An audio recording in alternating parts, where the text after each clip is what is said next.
Pindah lah kalian. Pindah.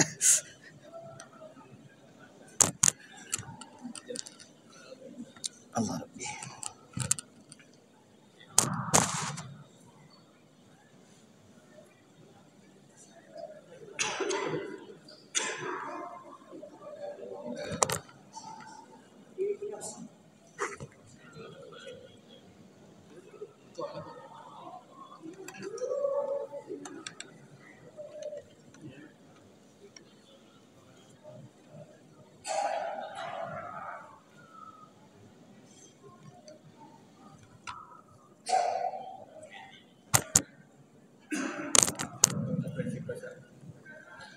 Mati pula.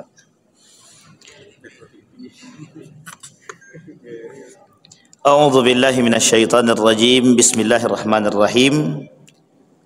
Assalamualaikum warahmatullahi wabarakatuh.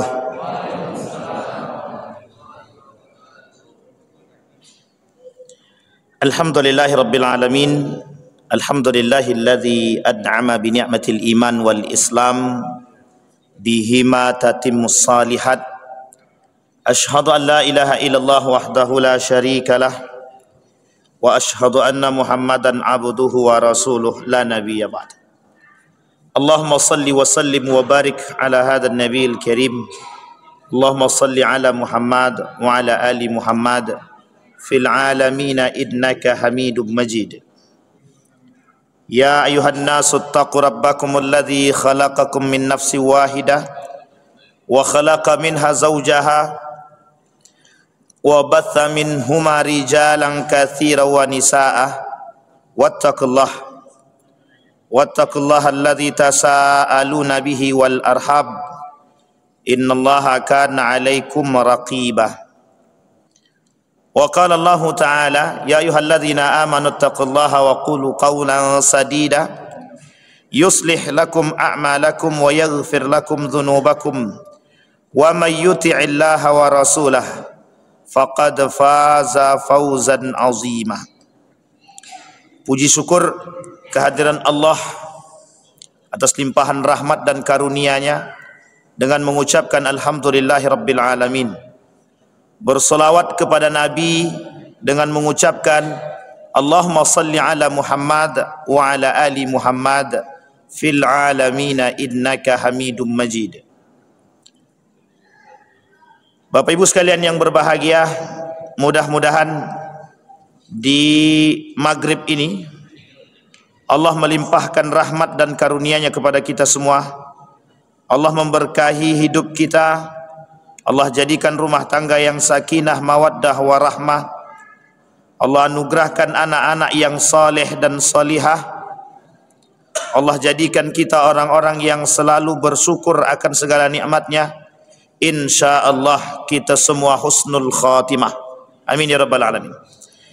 Baik Bapak Ibu sekalian yang berbahagia, di malam ini Bapak Ibu atau di maghrib ini ada hal yang begitu sensitif yang ingin kita coba bahas bersama.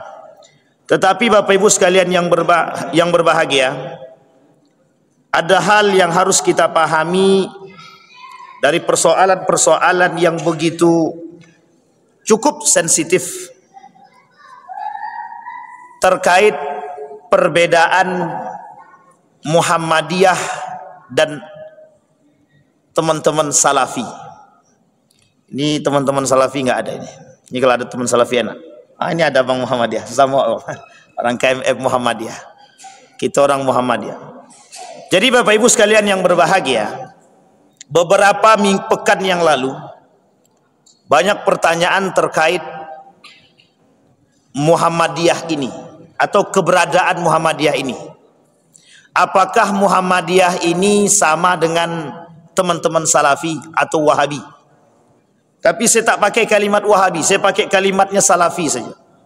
Apakah sama Muhammadiyah dengan Salafi atau justru berbeda?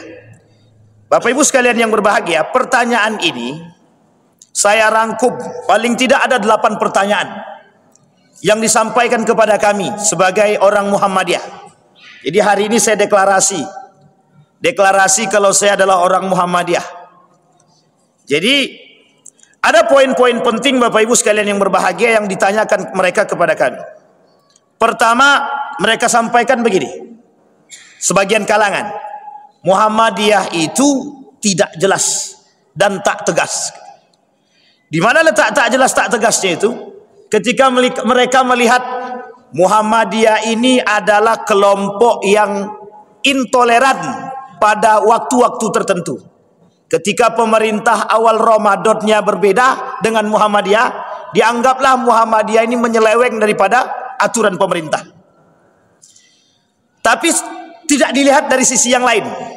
Ketika Muhammadiyah punya peran, jadi dalam Muhammadiyah itu ada pembahasan khusus dalam Al-Islam dan kemuhammadiyahan.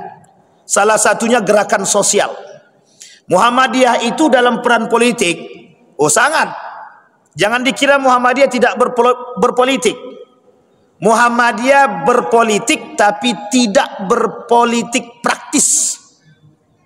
Tapi sebagian di antara mereka mesti banyak yang datang dan mencari suara ke Muhammadiyah.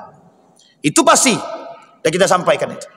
Jadi kalau mereka berbicara mengatakan bahwa Muhammadiyah itu tidak jelas dan tidak tegas, hanya karena persoalan Muhammadiyah dalam urusan melihat hilal itu berbeda dengan kelompok yang lain atau pemerintah, itu tidak bisa dijadikan standar ketidakjelasan Muhammadiyah.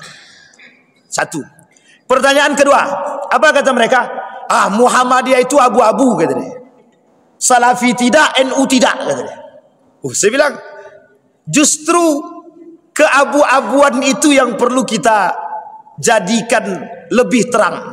Masih mending abu-abu, karena masih ada warna yang abu-abu.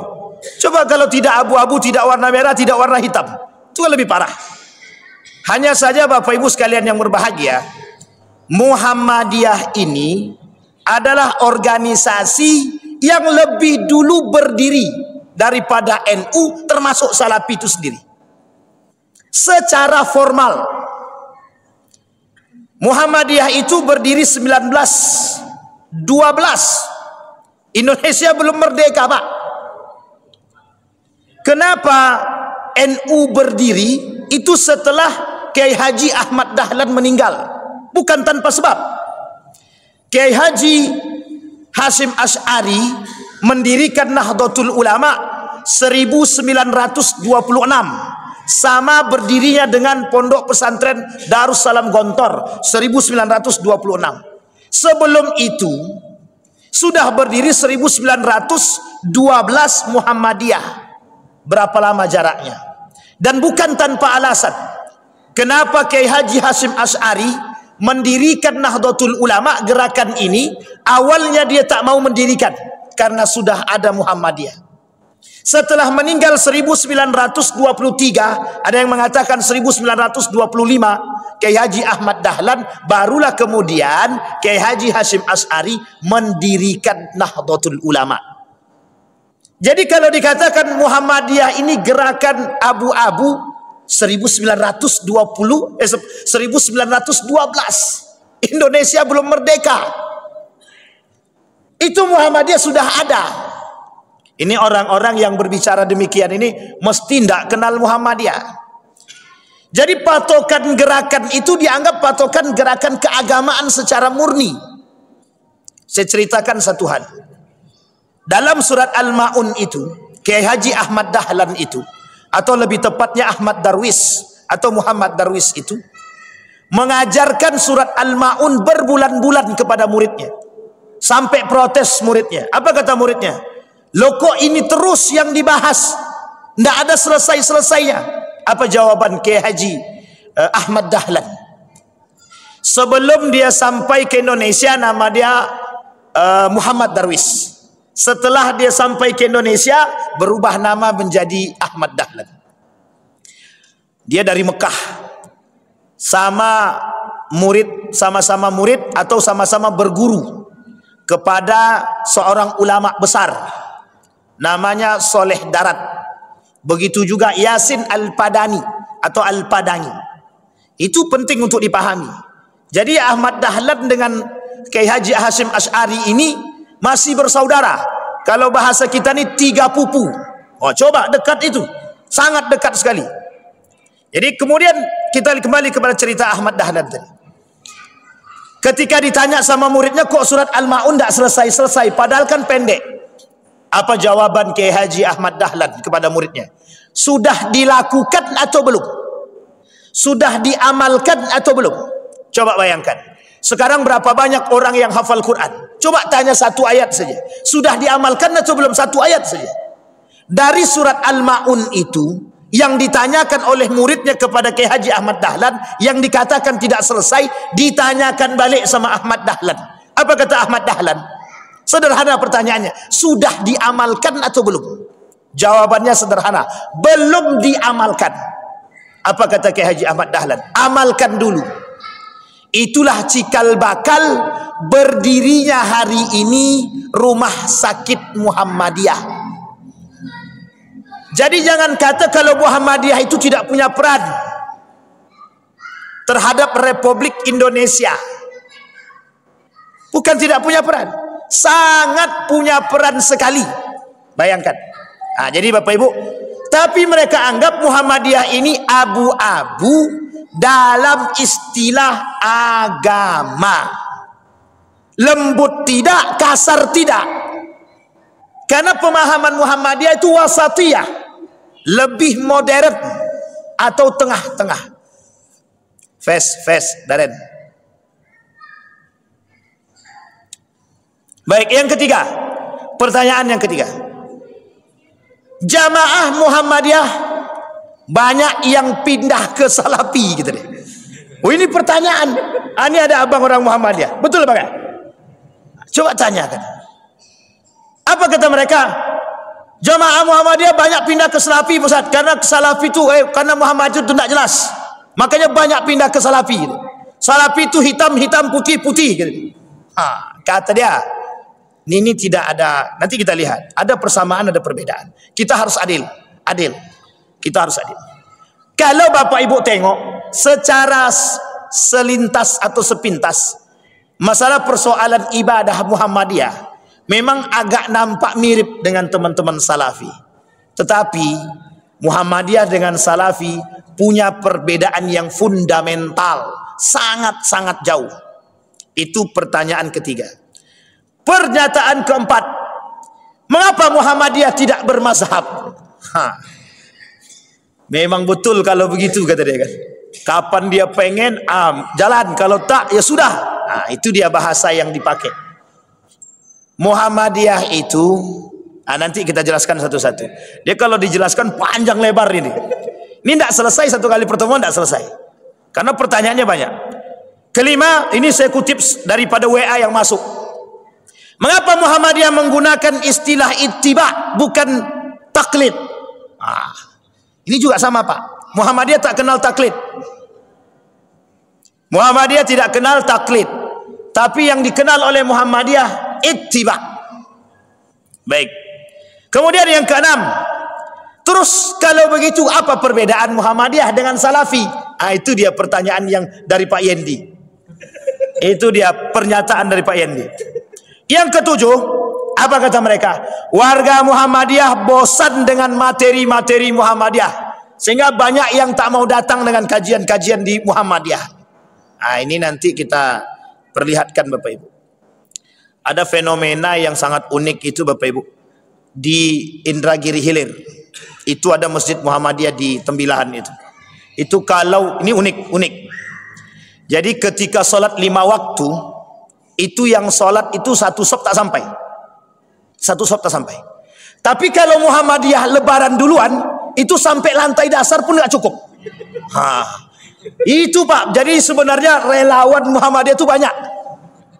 Kami pernah jadi imam, jadi khatib Idul Fitri, Idul Adha di Perawang. Orang Muhammadiyah itu kalau kita hitung sedikit, setengah masjid baru itu tak sampai. Masjid Taqwa itu tak sampai. Pas khutbah Idul Adha, pas acara Idul Adha, itu Muhammadiyah duluan. Itu sampai ke jalan jamaah itu. Parkir tuh tak tahu di mana itu. Saking banyaknya. Pertanyaannya kok muncul, loh kok makin banyak peserta Muhammadiyah? Coba Bapak Ibu bayangkan. Artinya sebenarnya banyak pengikut Muhammadiyah yang tak tertulis secara kartu identitas Muhammadiyah. Jadi kartu anggota Muhammadiyah, tapi banyak pengikutnya. Lebaran duluan mau, puasa duluan nggak mau dia. Jadi kalau bisa semakin sedikit dan semakin cepat. Kalau bisa 27 itu. Cuman nggak bisa kan. Tapi kita lihat. Kemudian yang terakhir ada 8 pertanyaan. Banyak beranggapan bahwa Muhammadiyah itu firqah mengajarkan kesesatan. Ini yang dikatakan oleh orang Salafi yang ada di Kampar itu. NU firqah dhalah kata dia. Muhammadiyah firqah dhalah kata dia. Bapak Ibu, kita harus fair. Kita harus fair. Kami di sini bukan ingin menjelekkan satu dan yang lain. Tidak, kita harus fair. Kami ingin menyampaikan kepada Bapak Ibu semua, biar masyarakat juga tahu siapa Muhammadiyah dan bagaimana. Kita ambil contoh, mohon maaf, di Riau ini, itu termasuk orang memandang Muhammadiyah itu sedikit sensitif. Di sore itu Muhammadiyah nggak bisa masuk. Hanya segelintir pengikutnya. Kalau ada orang, ini orang Muhammadiyah nih, nggak sejalan dengan kami. Coba bayangkan. Itu orang-orang yang nggak paham sejarah. Orang-orang yang tidak paham dengan siapa sebenarnya, atau bagaimana sebenarnya, atau apa sebenarnya Muhammadiyah ini. Hari ini kita mau akui Bapak Ibu, biar Bapak Ibu semua tahu. Yang paling konsisten hari ini, kelompok dan organisasi yang masih dianggap paling konsisten menjaga Muhammadiyah. Boleh cek firqah-firqah yang lain atau organisasi yang lain. Itu organisasi yang paling berdiri hari ini, tidak ke kanan, tidak ke kiri, itu cuma Muhammadiyah. Karena slogan Muhammadiyah itu adalah wasatiyah, menjadi pendamai di antara sekian banyak masalah. Ketika kasus-kasus bertebaran, Muhammadiyah paling tengah. Maka Bapak Ibu sekalian yang berbahagia, itu dalam segi politiknya, pemerintahannya. Tapi Muhammadiyah juga tidak bisa dipandang sebelah mata dalam urusan agama. Muhammadiyah punya satu hal yang harus Bapak Ibu tahu. Majelis tarjih. Tahu Bapak Ibu tarjih itu ya? Tukang buat fatwa di Muhammadiyah itu namanya majelis tarjih. Dan fatwa itu dipegang oleh anggota Muhammadiyah. Kalau dibilang tidak konsisten, Muhammadiyah sangat konsisten sekali. Ada majelis tablik yang membidangi dakwah. Muhammadiyah kalau berbicara tentang dakwah, Bapak Ibu boleh cek yang sampai ke pelosok sana itu siapa? Bukan hanya yang lain, Muhammadiyah juga paling utama. Bahkan lembaga amil zakat Muhammadiyah itu, Lazismu, pernah menggelontorkan dana untuk memberikan bantuan kepada para da'i-da'i ke berbagai macam daerah-daerah terpencil, sampai dari Sabang sampai Merauke. Jadi kalau kita berbicara tentang Muhammadiyah, tidak bisa kita berbicara sedikit, Pak. Muhammadiyah punya banyak gerakan. Kembalikan kepada namanya dulu. Apa sih sebenarnya Muhammadiyah itu? Pengikut ajaran baginda Nabi Muhammad SAW. Ini bukan pengikut Muhammad Ridwan, bukan pengikut Muhammad Darwis, bukan pengikut Muhammad yang lain. Muhammadiyah slogannya mengikuti ajaran baginda Nabi Muhammad SAW. Dan ingat, gerakan Muhammadiyah ini puritanisme, pemurnian akidah. Termasuk salah satu organisasi yang menolak TBC, tahayul, bid'ah, khurafat, yang ketika itu banyak tersebar. Jadi kalau mohon maaf, teman-teman Salafi hari ini berbicara TBC, Muhammadiyah 1912 sudah berbicara. Sebelum dibentuknya Muhammadiyah sudah berbicara Kiai Haji Ahmad Dahlan, pemurnian akidah. Jangan salah Bapak Ibu. Dalam selentingan di Padang, ketika Imam Bonjol datang, Imam Bonjol itu peletak batu pertama pemurnian akidah yang ada di Padang, Sumatera Barat. Jangan salah itu. Makanya mohon maaf, kenapa di Sumatera Barat itu rata-rata orangnya Muhammadiyah. Rata-rata itu bukan tanpa sebab. Buya Hamka di situ, dan banyak orang-orang pembesar-pembesar Muhammadiyah yang lahir dari sana. Oh, berarti Muhammadiyah ini punya orang Sumatera Barat? Tidak. Muhammadiyah ini tempatnya ada di Kauman, Yogyakarta, tempat lahirnya di situ, Pak. Kauman, Yogyakarta, tak jauh dari rumah sakit Muhammadiyah yang pertama, RSPKU, rumah sakit Muhammadiyah, itu tak jauh dari tempat gang masuk ke Kauman itu. Di situ ada sekolah madrasah Muhammadiyah namanya Muallimin dan Muallimat, termasuk madrasah yang pertama dulu yang berbasis keislaman. Salah satu pimpinan Gontor itu, pendiri Gontor, Trimurti, itu belajar ke Muhammadiyah. Salah satu di antaranya. Jangan salah, Pak, Muhammadiyah 1900. Jadi kalau berbicara tentang Muhammadiyah, kita bisa katakan valid. Nah, sekarang kita lihat Bapak Ibu. Saya tidak mau sampaikan secara mutlak langsung itu kita sampaikan perbedaan Muhammadiyah dengan Salafi. Kita lihat dulu persamaannya. Teman-teman Salafi dengan Muhammadiyah itu punya kesamaan. Hanya saja Bapak Ibu harus dipahami, Salafi ini dah baik kaitannya nih. Salafi ini Bapak Ibu, itu sesama mereka berantem itu. Dia ada kelompok-kelompok tertentu. Kita ambil kelompok yang paling lurus. Arti paling lurus di sini yang tidak mengkafirkan orang, tidak membid'ahkan orang, tidak mengharamkan jasad orang. Kita ambil yang paling sangat-sangat cukup lembut. Ada. Mereka baik dan mereka bersahabat dengan kita. Tapi bagi mereka yang salah, yang betul-betul, hitam-hitam, putih-putih. Salah satu persamaan antara Muhammadiyah dengan Salafi itu Bapak Ibu, menolak yang disebut dengan hadis dhaif dan palsu. Itu sama. Jadi di Muhammadiyah itu menolak hadis palsu dan lemah. Apa tak lagi di Salafi? Teman-teman Salafi sangat menolak. Tapi di teman-teman Nahdlatul Ulama tidak. Karena sebagian mengatakan bahwa beramal dengan hadis dhaif itu sunnah. Itu yang disampaikan Kiai Haji Idrus Romli dalam podcastnya. Nah, kan begitu. Tapi dalam pembahasan para ulama terdahulu itu disampaikan. Imam As-Suyuti itu mengatakan, Ibnu Hajar Al-Asqalani mengatakan sama, bahwa beramal dengan hadis dhaif itu atau mengambil pahala keberkahan atau mengambil faidah dari hadis-hadis yang dhaif itu tidak dipermasalahkan. Dan banyak turunnya kapan waktu kita bahas, Pak. Itu masalah sensitif karena biar orang itu terbuka juga.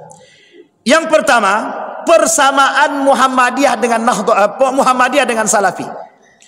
Salafi ini gerakan yang baru muncul pada masa kerajaan Saud dan ada kerjasamanya. Saya tak bahas sejarahnya. Kalau bahas sejarahnya udah habis. Kita bahas di Mukminin kemarin. Kalau dibahas itu lagi panjang. Artinya ada dua kelompok. Satu yang garis lurus, satu yang menyesatkan. Itu ada. Satu yang buatan Inggris, satu lagi yang asli mujtahid. Oleh para sebagian ulama begitu. Sehingga memandangnya harus, kita memandang Salafi ini juga harus objektif. Ada yang bermazhabkan Imam Ahmad ibn Hanbal, ada yang tidak bermazhabkan sama sekali. Jangan salah Bapak Ibu.